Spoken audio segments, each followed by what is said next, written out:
अभ्यास 4।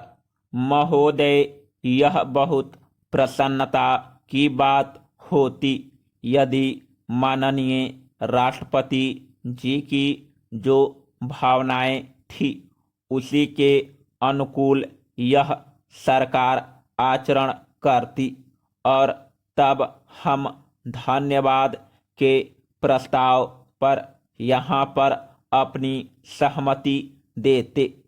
हमारे राष्ट्रपति जी विवाद के विषय नहीं, हम उनका सम्मान करते हैं, लेकिन सामान्यतः प्रजातंत्र में यह कसौटी है कि जो कुछ राष्ट्रपति जी कहते हैं वह राजतंत्र की एक सामान्य नीति है जो कि अगले वर्षों में बरती जाएगी।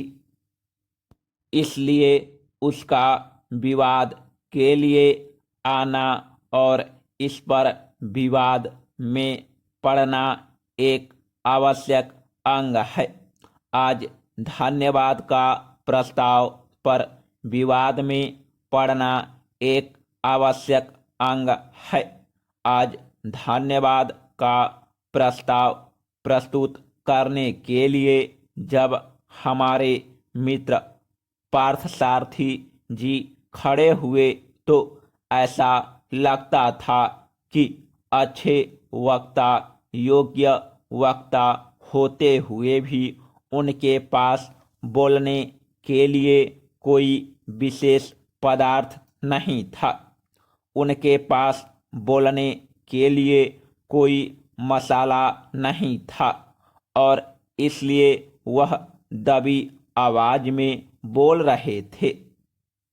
हमारे कांग्रेसी मित्रों को याद होगा कि एक बार सुभाष चंद्र जी में और गांधी जी में टक्कर हुई, विचारधारा में टक्कर हुई और त्रिपुरा कांग्रेस में जब सुभाष बाबू ने एक प्रस्ताव रखा था तब उस प्रस्ताव के विषय में बोलते हुए श्री जवाहरलाल नेहरू और खान अब्दुल गफ्फार खां ने यह बताया था कि पूरा प्रस्ताव पढ़ने के बाद मैं इस परिणाम पर पहुंचा कि इस प्रस्ताव में कुछ भी नहीं है, केवल शब्द हैं, शब्द हैं, शब्द हैं।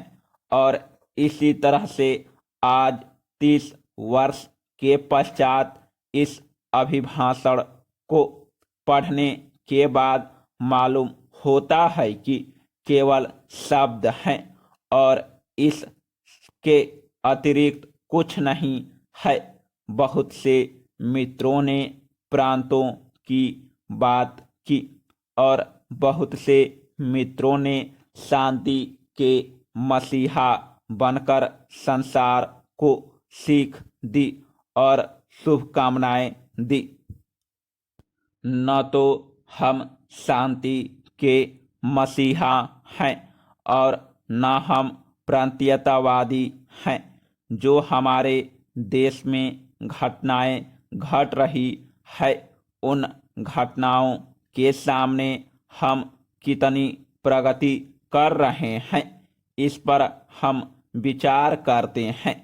यह बात सही है कि हम यह कल्पना नहीं कर सकते कि चाहे कोई भी राज कितना ही अच्छा क्यों न हो उसमें कुछ खराबी न हो। हमारे राम राज्य की कल्पना जो गांधी जी ने की थी उस राम राज्य के बारे में भी लोगों ने गलतियां बताई।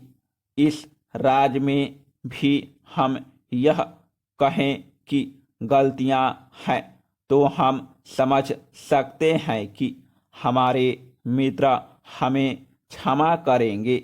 और अगर हम यह कहें कि गांधी जी के राम राज्य की कल्पना को साकार करने के लिए यह जो देश आगे बढ़ा उससे हमको सीख मिल रही है। Paragraph change.